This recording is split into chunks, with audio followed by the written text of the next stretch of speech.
Mari mengenal nyeri kepala lebih jauh dalam waktu 1 menit. Untuk jenis nyeri kepala yang perlu diketahui adalah pertama, nyeri kepala tipe migrain. Nyeri kepala tipe ini sifatnya berdenyut, biasa menyerang satu sisi kepala, kemudian nyeri dirasakan hebat, disertai juga dengan melihat kilatan cahaya atau mual muntah. Kemudian yang kedua, nyeri kepala tipe tegang, biasa terjadi rasanya seperti diikat, kemudian terjadi pada belakang kepala, dan nyeri biasa dirasakan tidak terlalu hebat. Ketiga, nyeri kepala tipe cluster.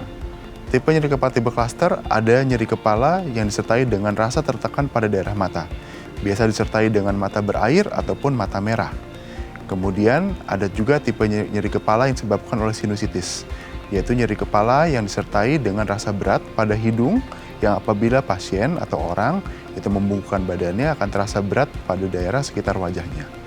Kemudian selanjutnya ada tipe nyeri kepala yang disebabkan oleh dehidrasi, di mana nyeri kepala ini dipicu oleh kurang minum, rasa nyeri pada seluruh kepala, dan juga berkurang dengan minum air, seperti itu. Nah, yang kedua kita lanjut, kapan kita harus mewaspadai suatu nyeri kepala. Yang pertama, apabila nyeri kepala itu sifat sudden abrupt atau kita sebut dengan tiba-tiba sakit, atau kita kenal juga dengan thunderclap headache, di mana pasien sebelumnya belum ada nyeri kepala, tiba-tiba mengalami nyeri kepala yang hebat. Yang kedua adalah kronik progresif atau dirasakan semakin lama semakin berat dalam waktu yang panjang. Kemudian yang ketiga disertai dengan bicara pelo, disertai dengan kelemahan anggota gerak tubuh, atau disertai juga dengan gangguan neurologis lain seperti kejang, gangguan menelan, gangguan berpikir, dan yang lainnya.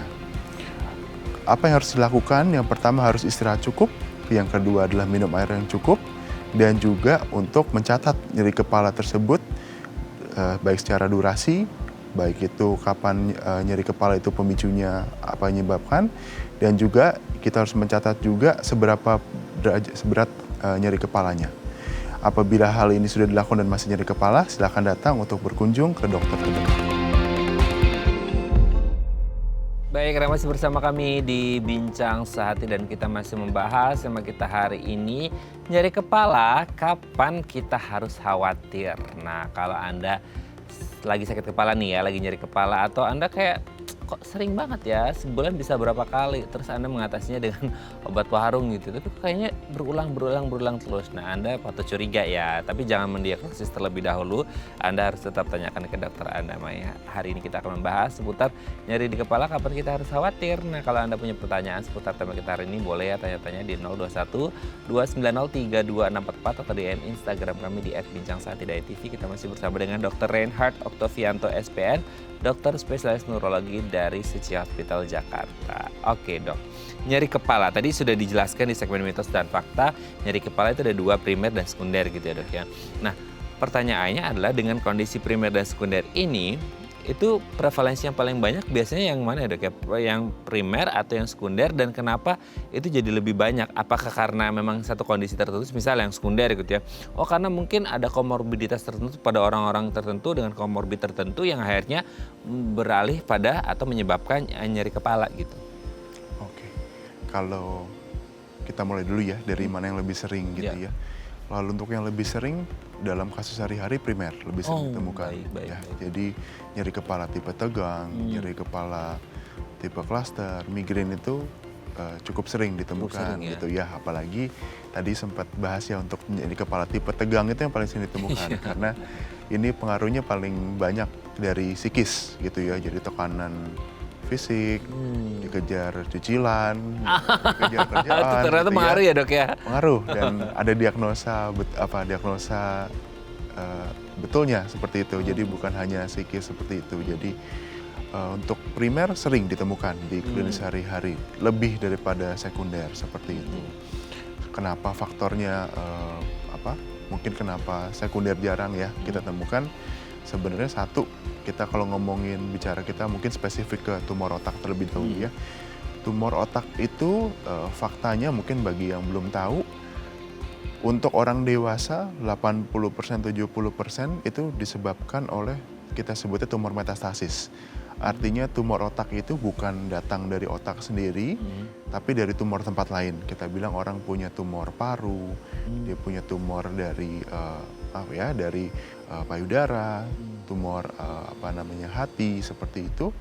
tumor tiroid, yang kemudian dalam perkembangannya tumornya menjadi ganas dan dia migrasi ke otak gitu. Jadi pada dasarnya tumor otak sendiri yang kita sebut tumor otak primer atau yang disebabkan oleh tumor otak akibat jaringan otak itu sendiri sebenarnya prevalensinya kecil. Seperti itu. Oke, berarti kan lebih banyak adalah yang di primer gitu ya, entah itu migrain, entah kemudian yang cluster type headache ataupun yang tension type headache gitu ya, ada beberapa tipe seperti itu. Tapi kalau untuk yang kayak yang sekunder, tadi Dokter Ren menyebutkan bahwasanya mungkin case by case ya, tidak sebanyak yang primer, tapi akan jadi lebih menyeramkan gitu ya ketika ini menuju pada tumor otak. Meskipun itu 70-80% adalah metastasis dari tumor di organ yang lain gitu ya. Tidak murni pada orang-orang dewasa seperti itu ya. Nah kalau kita melihat bahwa dok nyeri kepala seperti apa sih yang akhirnya ini bisa jadi tanda bahwa ini tuh menuju tumor otak. Kan gini, orang kan kadang-kadang kepikiran nyeri kepala itu sering meskipun mungkin prevalensinya sering, tapi orang menganggap itu penyakit atau kondisi yang sangat sepele ya dok ya. Entah tadi kan di mitos fakta dia bilang cukup istirahat aja, tidur aja gitu ya. Atau sesimpel diolesin apa gitu ya. Tapi kan dia rekurensinya sering gitu. Jadi akhirnya orang kepikiran ini bahaya atau enggak ya. Nah kalau kita berbicara nyeri kepala ke tumor otak itu ada ciri khasnya nggak sih dok? Oke, menarik ya. Jadi ini juga fenomena sering saya baca di luar. Balik kalau di luar negeri justru orang tuh kan suka nyari gejala apa, ada WebMD ya pernah bilang. Jadi orang suka ngetik gejala sendiri untuk cari kira-kira penyebabnya apa. Semua orang ngetik nyeri kepala selalu tumor otak. Jadi buat orang luar banyak yang parno kalau dia kena tumor otak karena nyeri kepala gitu ya. Jadi emang baik di Indo maupun di luar masih banyak kesalahpahaman mengenai tumor otak itu. Saya coba jelaskan dari mungkin dua cara ya, cara yang gampang dan cara yang mungkin lebih komprehensif gitu ya. Untuk cara yang mudah ya, gimana cara membedakan antara nyeri kepala tipenya primer dan juga sekunder ya, mungkin secara general ya. Penting. Untuk yang sekunder, ciri khasnya adalah yang paling untuk cara gampang gitu ya. Satu, nyeri kepala itu bersifat kronik progresif, artinya nyeri kepalanya sudah berlangsung lama gitu ya. Kita bilang lebih dari 3 bulan ya patokannya, bisa 6 bulan, bisa 2 tahun gitu ya. Dan sifatnya progresif, jadi kronik itu panjang durasinya, progresif itu artinya semakin lama semakin tinggi gitu. Jadi kalau kita suka tanyakan ke pasien di praktek sehari-hari, Pak sakit kepala udah berapa lama? Dia bilang 3 tahun, sakit kepala yang dulu dengan yang sekarang apakah sama atau beda? Kalau dibilang dok sekarang saya sakit sekali, udah nggak bisa aktivitas, dulu masih bisa, nah itu harus curiga tuh. Jadi yang pertama kronik progresif itu salah satu yang khas gitu ya. Kita bicara mengenai kita ngomongin nyeri kepala sekunder. Yang kedua adalah nyeri kepala yang diperberat dengan batuk atau mengedan, gitu ya. Jadi maaf ya kalau lagi sembelit gitu ya, kemudian dia nggak bisa buang air besar gitu. Ketika dia ngeden, dok saya kalau ngeden sakit kepala gitu. Dok saya kalau lagi batuk-batuk lama sakit kepala gitu.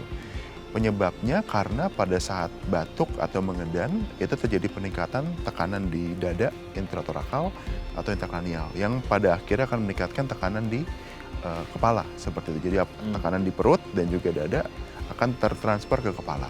Sedangkan ini cuman penyebabnya ya. Jadi nyeri kepala kalau diperhatikan baik itu stroke, tumor, infeksi ataupun trauma perdarahan akibat trauma, penyebab nyeri kepala mereka itu adalah karena tekanan otaknya meningkat gitu ya. Jadi pada dasarnya otak itu punya tekanan yang ideal gitu ya. Ketika dia dapat pemain baru gitu ya, kita bilang ada darah tambahan di kepala, ada tumor tambahan, ada sarang-sarang infeksi di kepala dan juga bengkak otak, itu begitu tekanannya meningkat sedikit sensitif dia, aduh sakit. Gitu. Jadi yang kedua adalah kalau dia batuk atau dia mengedan sakit kepala. Ketiga yang bisa dikhas lagi adalah nyeri kepala ini memberat di pagi hari. Jadi pagi dok saya kalau pagi kayaknya lebih sakit kepalanya kayak gitu. Penyebabnya karena pada saat kita tidur CO2 kita itu meningkat. Jadi nafas kita tuh nggak ideal gitu ya pada saat tidur. CO2 meningkat, di mana CO2 meningkat nyebabin otak ini seperti agak bengkak balik lagi. Nah otak yang bengkak ini kalau pada keadaan normal nggak sakit, tapi kalau pada keadaan yang sudah ada pendatang lain di kepala itu, ketika dia ngembang, sakit. Menekan ya dok? Menekan, jadi tekanannya meningkat, mulai sakit. Seiring dia bangun, nanti aktivitas lagi, nafasnya bagus lagi. gitu. Itu yang cara gampang gitu ya. Cara gampang untuk mengenali kapan sih kita ini harus curiga gitu. Mungkin kalau cara yang komprehensif saya jelasin dikit ya. Jadi balik lagi ke prinsipnya, nyeri kepala sekunder itu kan nyeri kepalanya satu rangkaian dari berbagai gejala lain dalam satu penyakit yang lebih besar. Ibaratnya nyeri kepalanya hanya satu gejala, jadi gejala gitu, bukan jadi diagnosis gitu ya. Nah, yang perlu diperhatikan kita punya namanya screening tools ya, atau cara untuk screening gitu. Kalau kita dari neuro atau dokter-dokter gitu ya, namanya SNOOP-T gitu. Jadi yang pertama yaitu systemic disease ya, kita bisa bilang misalkan kayak orang ini apakah punya tumor sebelumnya, apakah pasien ini maaf ya dengan SIDA gitu ya, pasien dengan imunokompromis, baik itu karena HIV atau karena post kemoterapi atau pengobatan lain yang bisa bikin sistem imun turun, itu kita harus curigain. Kenapa? Karena SIDA ini atau orang dengan imunokompromis ini membuka jalan untuk infeksi otak. Jadi pada dasarnya kita bilang misalkan, oh saya kontak sama kucing dok gitu. Kucing ini kan punya diktotorannya kita sebut dengan toksoplasma gitu ya, yang bisa menginfeksi ke otak juga. Tapi pada dasarnya semua orang kalau kita lihat kontak dengan kucing dengan kotoran nggak masalah. Tapi pada orang dengan imun yang turun, ini bisa masuk tuh ke otak seperti itu. Jadi salah satu kunci pentingnya adalah apabila punya imunokompromis ya, paling sering kayak gitu post transplantasi dengan pengobatan, pasien dengan HIV gitu ya, dengan kemoterapi yang imunnya turun, itu harus kita curigain dulu kalau nyeri kepala. Yang kedua dengan tumor, karena yang tadi kita bilang karena tumor otak itu sebagian besar pemainnya adalah impor gitu ya, dapat dari luar seperti itu. Kemudian yang kedua N itu neurological symptom, gejala neurologis gitu ya. Jadi kita harus ingat bahwa penyebabnya sekunder ini adalah ada sesuatu di kepalanya. Yang tadi saya bilang ya gitu ya, ada sesuatu di otaknya gitu. Nah sesuatu itu kan nggak hanya menekan otak, tapi dia juga akan menimbulkan gangguan fungsi. Jadi saya bilang, dok saya ada sakit kepala, tapi muka saya miring. Gitu ya. Dok saya sakit kepala, tapi kok tangan saya makin lama makin lemas gitu ya, yang sebelah kiri gitu kan. Itu kan berarti sudah ada tanda-tanda bahwa oh ada nyeri kepalanya, tapi juga ada gejala-gejala neurologis lainnya. Dok saya sakit kepala tapi kok bulan ini saya mulai kejang. Nah itu mesti diperhatikan tuh, kejang, nyeri kepala, gangguan menelan, penglihatan ganda, gangguan penglihatan dan lain-lain gitu. Nah jadi temennya apa nih sakit kepalanya kayak gitu. Nah kemudian kita ngomongin yang ketiga itu onset. Onset itu yang tadi saya bilang, jadi bisa dua nih Pak. Bisa satu itu adalah kronik progresif, artinya nyeri kepalanya panjang, kemudian setelah panjang makin lama makin sakit, atau dia dari yang nggak punya sakit kepala tiba-tiba sakit, tiba-tiba sakit hebat gitu. Nah kenapa gitu? Karena penyebabnya tadi yang kita udah pernah bahas, bisa penyebabnya perdarahan akibat stroke atau penyebab perdarahan akibat trauma gitu ya, atau juga tumor atau infeksi. Nah kita tahu kalau tumor atau infeksi ini kita sebutnya slow growth, pelan, bisa juga cepat sih ya kalau pada tumor yang ganas. Jadi sifatnya itu pelan menekan dan dia semakin lama semakin berat kayak gitu. Nah sedangkan kalau stroke itu kan perdarahannya cepat atau trauma. Jadi orang dari yang nggak ada apa-apa tiba-tiba dalam sekejap sakit hebat. Nah itu juga perlu diperhatikan kayak gitu. Nah lain-lainnya ada usia tua gitu ya, nanti kemudian juga apakah ada gejala-gejala penyerta lainnya seperti itu. Tapi pada dasarnya itu untuk yang membedakan secara garis besar. Gitu. Wah ini penjelasannya sangat luar biasa mendalam sekali. Harusnya dengan penjelasan ini kita sudah paham ya antara mana yang nyeri kepala biasa sama yang menuju ke tumor otak. Nanti kita lanjut lagi di segmen selanjutnya ya. Oke pemirsa, kami akan kembali saat lagi kita bersama kami di Bincang Sehat.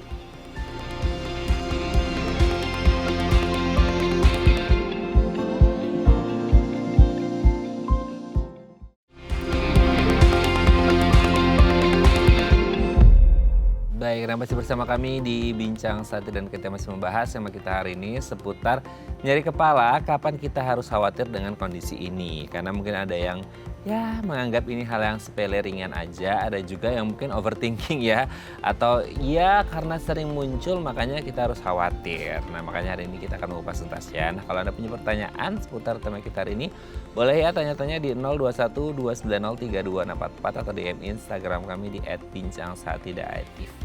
Kita masih bersama dengan Dr. Reinhard Oktovianto SPN, dokter spesialis neurologi dari Suci Hospital Jakarta. Dok, jadi kan disebutkan di awal ya, kalau ada kayak gejalanya itu dia kronik progresif gitu ya.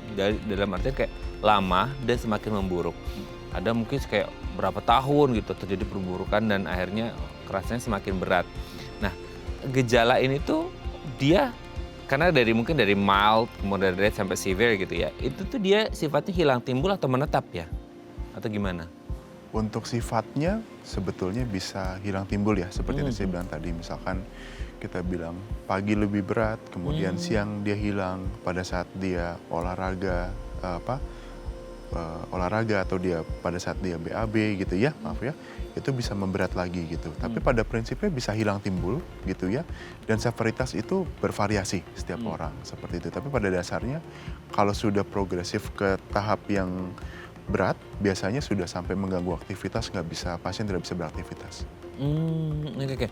Nah, bagi kayak contoh nih, semisal dia timbul terus hilang. Nah, pemicunya itu biasanya orang bisa enggak nggak sih? Misalnya kayak, oh dok ketika kita lagi BAB gitu ya, atau lagi batuk, kita coba hindari itu. Kemungkinan nggak, meskipun kita sudah menghindari kayak beberapa faktor risiko yang mungkin bisa menyebabkan itu, tetap dia bisa muncul? Tetap bisa muncul. Oh, baik. Karena pada dasarnya yang tadi kita bahas, jadi pada dasarnya sudah ada penekanan atau peningkatan tekanan pada intrakranialnya. Jadi itu saja sudah cukup untuk menimbulkan nyeri yang hebat. Betul. Seperti itu. Ditambah dengan tadi aktivitas yang meningkatkan tekanan di dada, di perut gitu ya, itu bisa semakin berat meskipun kita hindari. Oke. Nah, perkara kayak batuk nih dok, batuk yang dimaksud di sini tuh batuk yang karena murni batuk ya, maksudnya kayak batuk pilek seperti pada umumnya, atau batuk yang dipicu gara-gara sebenarnya dia nggak lagi batuk, cuman karena nyeri kepala kan mostly orang ngerasa kayak mual gitu nggak sih dok? Sehingga akhirnya mual kan salah satu hal yang dilakukan biasanya bagi sebagian orang adalah mereka mencoba kayak batuk gitu ya. Nah, dan akhirnya kayak kerasa entah dari batuknya kemudian mual dari batuk, malah kemudian lebih parahnya lagi bisa muntah juga nggak atau gimana? Bisa dua-duanya. Jadi baik. bisa aja orang ini memang ada faktor untuk nyeri kepalanya, kebetulan lagi batuk pilek. Kemudian dia batuk, dia sakit kepala gitu. Karena segampang mekanik fisika aja gitu. Begitu tekanannya meningkat, maka sakit gitu kepalanya. Tapi bisa juga yang kedua, pasien itu dengan peningkatan tekanan yang intrakranial yang tinggi, bisa juga muncul rasa mual, rasa dia mau muntah. Jadi bisa juga penyebab dari sakit kepalanya ini menyebabkan orang ini mual dan juga muntah gitu. Khususnya kalau muntahnya kita sebut muntah menyemprot, muntah proyektil gitu ya, muntah yang cukup hebat gitu. Oke. Jadi memang ada beberapa kondisi ya yang mungkin berhubungan juga dengan rasa mual ataupun muntah itu sendiri. Terkait kayak kan di sekitar otak juga ada mata gitu dok ya. Nah, ketika itu kita aja nih ya kadang nyeri kepala itu nggak tahu nih ini it's a part of tumor otaknya atau karena fotofobia dok. Maksudnya kayak penglihatan gitu ya. Orang kan kadang-kadang rasa silau atau apa. Nah, kalau tumor otak ini dia bisa pengaruh nggak ke ketajaman penglihatan seseorang, dalam artian kalau ini nyeri kepalanya menuju ke tumor otak bisa jadi penglihatannya mulai menurun. Wah, bagus pertanyaannya. Iya. Jadi untuk tumor otak itu jawabannya bisa gitu. Jadi untuk tumor otak ini sebetulnya kita harus berpikir kreatif sebagai dokter ya, juga sebagai yang mendiagnosis. Karena tumor otak ini meskipun kita bilang satu penyakit ya tumor otak, tapi sebenarnya kan itu hanya payung besar. Payung di bawahnya ada banyak penyakit gitu ya. Kalau kita bilang misalkan tumor primer otak aja, kita kenal misalkan istilah meningioma, kita kenal glioma gitu ya, kita kenal schwannoma dan yang lainnya seperti itu. Setiap tumor ini punya karakter sendiri dan mereka punya preferensi untuk tumbuh di mana. Sedangkan otak itu yang bikin khas adalah setiap bagiannya itu punya fungsi masing-masing gitu ya. Kita bilang ada satu tumor yang kita kenal dengan nama meningioma gitu ya. Salah satu tempat favorit dia untuk tumbuh itu adalah pada daerah suprasela gitu ya. Itu pada daerah di otak namanya suprasela. Itu di suprasela itu tempat tinggalnya kita sebutnya hipofisis gitu ya, tempat produksi hormon gitu ya, sekresi hormon. Di dekat situ di atasnya ada namanya kita sebut dengan chiasma opticum atau jaras penglihatan. Ketika tumor ini tumbuh gitu ya, ciri khasnya adalah Satu, penglihatan itu bisa kabur, yang pertama kabur. Yang kedua bisa juga muncul kita sebut dengan gangguan lapang pandang. Artinya paling sering misalkan, dok saya kalau lihat lurus, kok kanan kiri saya hitam. Oh. Gitu. Jadi lapang pandangnya terbatas. Gitu. Bisa juga dia menekan ke tumor ini bisa juga tumbuh di daerah sekitar orbita. Dia menekan ke kita sebut otot gerak bola mata. Akibatnya apa? Gerak bola matanya nggak bisa bagus. Orang jadi kayak jereng kalau kita lihat. Keluhan yang muncul, pandangannya ganda. Gitu. Jadi bervariasi. Di sisi lain kita punya tumor lain seperti kita bilang vestibular schwannoma gitu ya. Itu tumor primer tumbuh dari jaringan jaringan lemak di sekitar saraf itu. Dia paling suka tumbuh dari telinga dalam. Dia suka tumbuh dari telinga dalam, dia berkembang seperti lollipop gitu ya, seperti es krim gitu. Dia akan menekan ke batang otak dan juga ke otak kecil. Jadi ciri khasnya dia adalah gejalanya sekuensinya biasanya ada satu, pasien ini akan budek, gangguan pendengaran dulu gitu ya. Diikuti oleh biasanya gangguan keseimbangan gitu. Diikuti oleh biasanya wajahnya rasa tebel. Kalau udah berat dia menekan lebih jauh ke batang otak akan muncul wajahnya miring. Nyeri kepala nggak terlalu hebat gitu. Tapi gejala-gejala yang muncul seperti itu. Jadi untuk mengenal tumor otak sendiri emang gejalanya kreatif sekali. Iya. Oke dok, nanti kita lanjut lagi ya di segmen selanjutnya ya. Oke pemirsa, kami akan kembali saat lagi kita bersama kami di Bincang Sehati.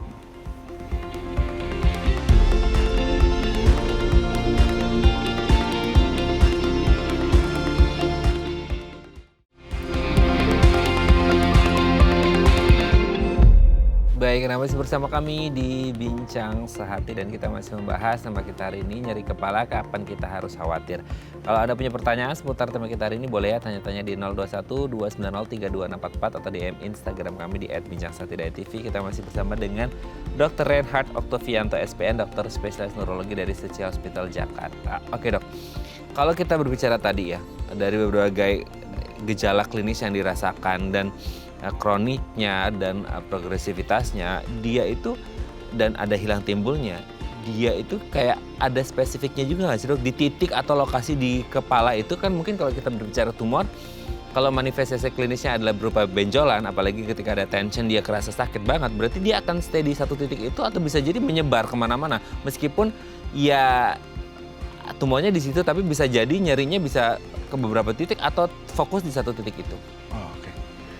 Untuk titiknya ya, ada berapa titik. Jadi kalau untuk tumor, kita sebut tumor primer otak ya, artinya tumor ini memang native dari sel otaknya itu sendiri yang bermutasi gitu ya, menjadi tumor. Sebagian besar kita sebutnya single lesion atau lesinya hanya satu. Jadi dia tumbuh satu, kemudian dia berkembang di daerah situ gitu ya. Tapi kalau kita hal lain ini kalau kita bicarakan tentang tumor metastasis gitu. Karena pada dasarnya metastasis itu kan datang dari tempat lain. Betul. Dan dia migrasi baik lewat dua tempat, sistem limfatik ataupun sistem darah gitu ya. Nah, dia kan seperti menyebar benih nih, menyebar benih gitu ya melalui darah. Tergantung dia nempel di mana dan berkembang di mana. Jadi pada dasarnya untuk tumor metastasis itu sering sekali yang kita sebut dengan multiple lesion. Jadi kita temukan banyak tempat dengan banyak gejala, dengan pertumbuhan juga yang beda-beda gitu. Nah tapi pada dasarnya kalau tumor yang primer, satu tempat dia tidak bermigrasi tapi semakin meluas seperti itu. Oke. Jadi akan berbeda ya antara yang primer sama yang tidak seperti itu ya. Akhirnya sebelum lanjut, ini ada DM Instagram, saya bacakan ya. Ini dari Pak Ardi. Dok, ada beberapa momen yang sering banget tuh bikin kepala saya nyut-nyutan dan pusing. Seperti pas lagi di tempat panas atau silau. Dan selama ini tuh saya selalu atasi pakai obat pereda nyeri. Ini kayaknya template banget ya, kebanyakan orang melakukan ini. Itu apa dan apa aman konsumsi obat itu? Oh, berarti ini ada pemicunya yaitu tempat panas atau silau. Dan sering terjadi dan akhirnya minum obat pereda nyeri mungkin yang over the counter drugs ya, itu yang akhirnya kayak ya dikonsumsi aja. Itu kondisi apa dan aman nggak dengan mengonsumsi obat itu dok? Oke, kalau kita bicara dari informasi yang kita dapat ya, itu kan berarti dua penyebab. Satu karena dia tempat panas gitu ya, kedua yang silau gitu. Kalau dari hanya panas saja mungkin kita masih bisa pikirkan ini suatu heat stroke atau dehidrasi ya, paling gampang seperti itu. Kalau kondisinya seperti heat stroke, dehidrasi, sebenarnya nggak perlu minum obat. Hmm. Cukup minum air yang cukup gitu ya, cukup mengingat untuk selalu minum air gitu ya, itu udah Minum cukup. air hangat nggak dok? Nggak harus, nggak usah, nggak apa-apa. Bahkan kalau saya encourage kalau dia aktivitasnya di luar ya, kita bilang dia olahraga di luar gitu ya, yang berkeringatnya banyak. Ketika berkeringat banyak itu nggak cuma air yang keluar, tapi juga elektrolit. Jadi bisa minum cairan-cairan yang ada elektrolitnya seperti itu. Nah, tapi pada Bapak kan dibilang ada juga silau ya. Silau, Nah, betul. saya juga agak tertarik nih sama gejala silau karena silau itu bisa salah satu gejala daripada migrain, salah satu pemicunya kayak gitu ya. Tapi kalau untuk migrain sebetulnya kalau kita ngomongin prevalensi, paling sering itu perempuan usia muda, paling sering. Baik. Walaupun bisa juga pada laki-laki 2:1, dia paling lebih sering perempuan dibanding laki-laki. Tapi untuk bisa nggak pada laki-laki usia tua bisa juga kayak gitu. Jadi masih mungkin suatu migrain, apalagi ya migrain itu untuk pengobatannya untuk menghentikan itu dengan paracetamol juga. Ah, betul. Gitu. Jadi salah satu obat untuk menghentikan migrain untuk yang ringan itu cukup dengan paracetamol atau ibuprofen, satu aja cukup gitu. Nah, pertanyaannya kan apakah berbahaya Iya. gitu ya. Nah, mungkin saya kalau akan jawab holistik dulu. Jadi untuk minum jangka panjang tentu pasti ada resikonya gitu ya. Yang pertama, kita tahu bahwa paracetamol itu meskipun dosisnya kecil, tapi dia di metabolisme di hati. Jadi penggunaan jangka panjang tentu harus, apalagi sering minum ya, itu harus periksa fungsi hati apakah bagus atau enggak kayak gitu. Yang pertama itu. Yang kedua, mungkin yang orang jarang kenal yaitu ada yang kita sebut dengan medication overuse headache. Artinya ini sakit kepala yang muncul akibat penggunaan obat-obatan yang berlebih. Jadi kita bilang dengan migrain seperti itu. Dia minum paracetamol terus gitu ya. Dan campur, ada rasa gugup, ada rasa nggak tenangnya. Jadi dia minum paracetamol setiap hari kayak gitu. Nah, pada akhirnya nyeri kepalanya ini bukan migrain lagi. Tapi karena penggunaan paracetamol atau obat-obatan lain gitu ya, yang dalam jangka panjang justru nimbulnya sakit kepala. Nah, justru saya kalau orang ini sudah sering pakai obat-obatan obat nyeri kepala yang dia minum sendiri gitu ya. Kalau dari textbook itu dia minum lebih dari 15 kali dalam 1 bulan. Artinya setiap 2 hari dia minum gitu ya. Dan dia sakit kepalanya masih ada, saran saya periksa. Karena mungkin sakit kepalanya ini berubah. Dari nyeri kepala yang mungkin sederhana menjadi medication overuse headache. Nah, itu dia ya. Semoga bisa menjawab pertanyaan Pak Ardi. Dan kalau terus berulang kayaknya harus periksa ya dok ya. Nggak cukup dengan minum obat sendiri ya. Karena bisa jadi ya salah satunya ada efek ke hati dan lain sebagainya ya. Terima kasih sudah menghubungi kami. Oke dok, nanti kita lanjut lagi di segmen terakhir ya. Oke pemirsa, kami akan kembali saat lagi tetap bersama kami di Bincang Sehati.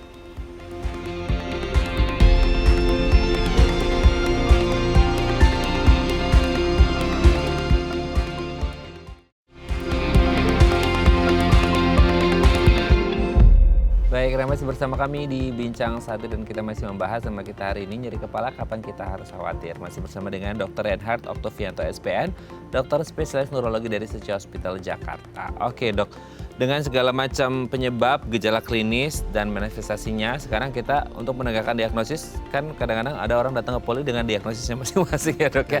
Nah sekarang untuk menegakkan diagnosis ini seperti apa? Apakah ada pemeriksaan lebih lanjut atau kayak dari anamnesis aja ini kayak nyeri kepala biasa, tapi dari anamnesis juga kita bisa bilang bahwa kayaknya bukan nyeri kepala biasa menuju ke tumor otak gitu dok. Oke. Jadi untuk penegakan diagnosis saya rasa paling baik adalah untuk orang periksa ya. Tapi sebelum periksa saran saya adalah membuat kita sebutnya headache diary. Oh baik. Headache diary itu seperti ya notes gitu ya, mungkin bahasa gampangnya notes. Sakit kepala, setiap kali sakit kepala kita tulis episodenya kapan, seberapa berat, dan berapa lama, lalu pemicunya apa kira-kira, dan hilang dengan apa. Oh baik. Seperti itu, karena itu akan memudahkan sekali kita untuk mengetahui ya, apakah tipe-tipe nyeri kepala apa yang kita hadapi, kayak begitu. Tapi pada dasarnya yang mesti kita perhatikan, mungkin kalau orang di rumah mau perhatikan ya, satu, nyeri kepala ini pertama seberapa berat, ya apakah ringan hanya mengganggu aktivitas. Yang kedua, apakah ini cukup berat sampai membuat saya nggak bisa beraktivitas, atau berat sekali sampai saya istirahat aja nggak bisa. Gitu. Yang kedua, apakah hilang timbul atau terus-menerus? Ya, itu perlu diperhatikan. Yang ketiga, kalau dia hilang timbul, satu episode itu berapa lama? Karena ini akan mudah membedakan. Kita bilang nyeri kepala tipe tegang itu bisa muncul di bawah 30 menit. Sedangkan nyeri kepala tipe migrain, tipikalnya itu bisa 4 jam sampai 72 jam. Bisa juga lebih gitu ya. Cluster juga bisa panjang, bisa berjam-jam seperti itu. Jadi punya notes nyeri kepala kita ini akan sangat membantu. Betul. Ketiga adalah yang perlu notes adalah apa sih yang menyetuskan. Ketika apakah saya kelelahan, ataukah saya tekanan fisik gitu ya, itu sebenarnya secara umum. Tapi mungkin yang lebih spesifik kita bilang misalkan migrain itu sangat erat sekali hubungannya kalau pada perempuan itu dengan siklus menstruasi. Oh baik. Ya, jadi kita bilang, dok saya kok kalau sakit kepala saya muncul misalkan H-2 dari menstruasi, sampai H+2 menstruasi gitu ya, itu kan cukup tipikal seperti itu. Atau yang tadi kita pernah bahas, dok saya tiap kali sakit kepala, oh waktunya hari tanggal nggak tentu, tapi kalau saya mengedan, kalau saya ada batuk, atau saya ke gym, saya weightlifting, sakit kepala gitu ya, kan itu meningkatkan tekanan juga di abdomen gitu ya, itu juga menjadi salah satu clue kita seperti itu. Nah, mengenal nyeri kepala kita sendiri ini pada akhirnya akan menjadi perjalanan gitu. Betul. Jadi kita mengenal penyakit kita gitu, karena pada akhirnya yang namanya obat, yang namanya dokter itu kan hanya ketemunya sebentar-sebentar ya dokter ya gitu. Lebih penting adalah bagi saya sendiri lebih penting untuk mengedukasi pasien apa penyakitnya, apa yang harus dihindari, dan sejauh mana obat ini bisa ngebantu. Karena banyak sekali sakit kepala yang saya bilang tadi, banyak karena tekanan mental, tekanan fisik. Kuncinya bukan di obatnya lagi, tapi gimana cara kita berpikir, gimana cara kita menghadapi tekanan, gitu ya, gimana cara kita istirahat, memanage waktu dan sebagainya. Oke dok, kita punya 1,5 menit terakhir, semoga masih bisa cukup ya dok ya. Untuk pengobatannya seperti apa? Untuk nyeri kepala biasa sama nyeri kepala yang menuju ke tumor otak? Oke, pada dasarnya nyeri kepala primer ini setiap penyakit ya, saya yang tadi bilang nyeri kepala tipe tegang, tipe cluster, migrain itu punya regimen sendiri. Untuk nyeri kepala sekunder itu kita bedakan. Kenapa? Karena pengobatan harus pengobatan penyebabnya. Betul. Kita bilang dia stroke, ya harus pengobatan stroke-nya, karena dengan stroke-nya perbaikan, nyeri kepalanya hilang. Tumor otak, dengan tumor otaknya bisa kita tangani, nyeri kepalanya menghilang. Gitu ya. Untuk nyeri kepala tipe primer ini yang beda-beda seperti itu. Mungkin kalau kita dalam waktu pendek ini untuk migrain ya, migrain itu kita harus bedakan ada dua, ada nyeri kepala, ada pengobatan abortif untuk menghilangkan nyerinya, tadi kita bilang paracetamol, ada juga yang preventif karena migrain ini sifatnya berulang. Jadi dia harus minum pada kondisi tertentu, misalkan migrain ini sering, lebih dari 10 kali sebulan, nyeri kepalanya hebat, sudah menjadi kita sebut migrain status, itu harus minum obat pencegahan untuk mencegah migrain itu sendiri. Kalau untuk tumor otak berarti harus sesuai dengan grading atau stadiumnya dok? Betul, kita pertama harus kita lakukan pencitraan terlebih dahulu. Yang kedua yang penting adalah biopsi untuk mengetahui jenis. Nah dari situ baru kita bisa menentukan terapi yang paling tepat untuk jenis tumor. Nggak harus selalu operatif ya dok? Nggak harus selalu operatif, tapi operatif minimal untuk kita biopsi terlebih dahulu. Untuk mengetahuinya ya, jenis dari si tumornya itu sendiri dan penanganannya lebih lanjut seperti apa, harus dibiopsi ya, meskipun di masyarakat kita masih pada takut biopsi, itu nggak apa-apa ya dok ya, tidak metastasis ya dok ya, nggak ada hubungannya. Oke, terima kasih dok. Wah ini sebenarnya masih banyak pertanyaannya, next time kita harus ngobrol lagi ya dok ya. Thank you dok. Kalau Anda pemirsa mengalami gejala-gejala tadi yang disebutkan oleh Dr. Rain, mungkin bisa langsung periksa ya, bagi Anda yang sekitar Jakarta atau main-main ke Jakarta, sekalian periksa ke Suci Hospital ya. Terima kasih dok, saya terus salam untuk keluarga di rumah dan teman-teman di Suci Hospital. Selamat pagi. Oke pemirsa, itu tadi perbincangan kita dengan Dr. Rain dari Suci Hospital. Semoga bermanfaat ya, dan jangan lupa untuk terus menyaksikan konten-konten inspiratif kami di platform The Eye Plus. Saya Raden Madlia Samit, sampai jumpa dan selamat kembali beraktivitas di hari Jumat yang indah ini. Buat Anda sekeluarga yang sedang berlibur atau mau liburan, selamat berlibur bersama keluarga di akhir tahun yang indah ini. Dan ingat jaga kesehatan kepala Anda supaya tidak sakit. Sampai jumpa. Terima kasih dok. Thank you.